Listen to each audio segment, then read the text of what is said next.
Bismillahirrahmanirrahim. Assalamualaikum warahmatullahi wabarakatuh. Kembali lagi bersama saya Bu Nina.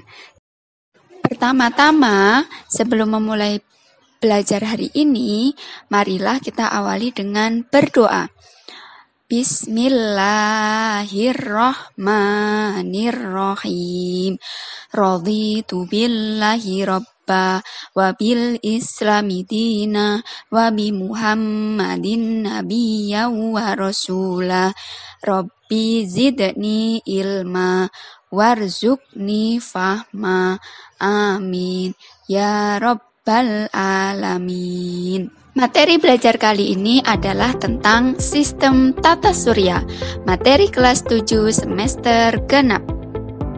Tujuan pembelajaran kali ini, yang pertama, melalui kegiatan pengamatan, siswa mampu menyebutkan benda langit.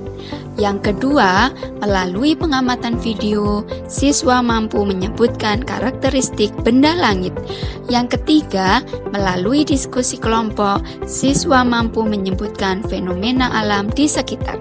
Yang keempat, melalui tugas terstruktur, siswa mampu menjelaskan fenomena alam yang terjadi.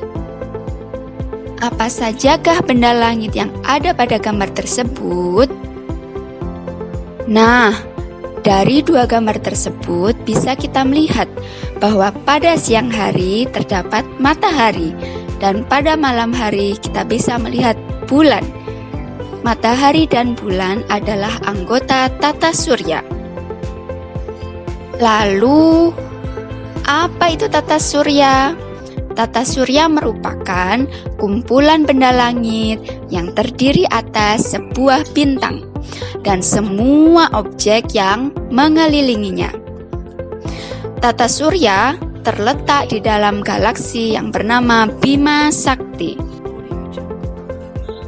Pada tata surya ada yang dinamakan dengan galaksi. Galaksi merupakan kumpulan dari bintang, sedangkan bintang adalah benda langit yang bisa memancarkan cahayanya sendiri. Ditemukannya tata surya tak lepas dari yang dinamakan dengan teori heliosentris. Teori ini menjelaskan bahwa matahari berada pada pusat alam semesta dan planet-planet, termasuk bumi yang berputar mengelilingi matahari dalam orbitnya masing-masing. Pada siang hari, kita bisa melihat karena adanya matahari. Lalu, apa itu matahari? Matahari adalah bintang yang paling dekat dengan bumi. Matahari juga merupakan pusat tata surya. Selain itu, matahari memiliki gravitasi yang besar yang membuat anggota tata surya beredar mengelilinginya. Dari yang kita tahu bahwa bentuk matahari adalah berbentuk lingkaran, seperti bulat pepat. Tapi, apakah kalian tahu apa saja sih yang ada di dalam matahari? Ternyata, matahari sama seperti bumi. Dia memiliki lapisan yang membentuk sebuah bulatan. Yang pertama, ada yang dinamakan dengan inti matahari. Di dalam inti matahari terjadi adanya pemanasan secara radiasi. Setelah inti matahari, ada yang dinamakan dengan fotosfer.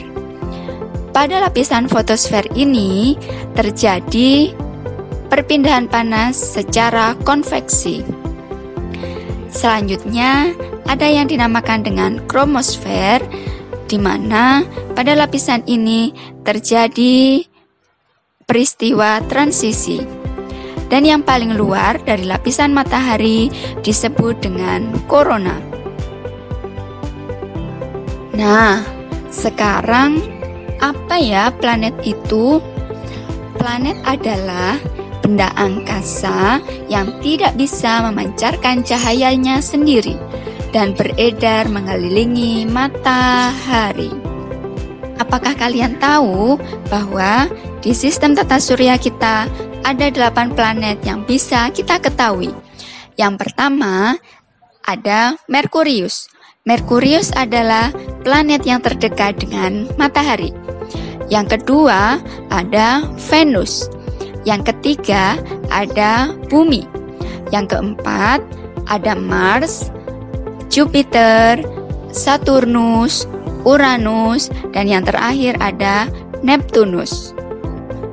Lalu, apakah kalian tahu bahwa di langit itu tidak hanya ada matahari, bulan, bintang, dan planet-planet lainnya, tetapi di langit juga ada benda-benda langit lainnya.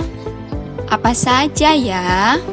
Yang pertama, ada yang dinamakan dengan sabuk asteroid, yaitu terletak di antara planet dalam dan planet luar. Yang kedua, ada komet.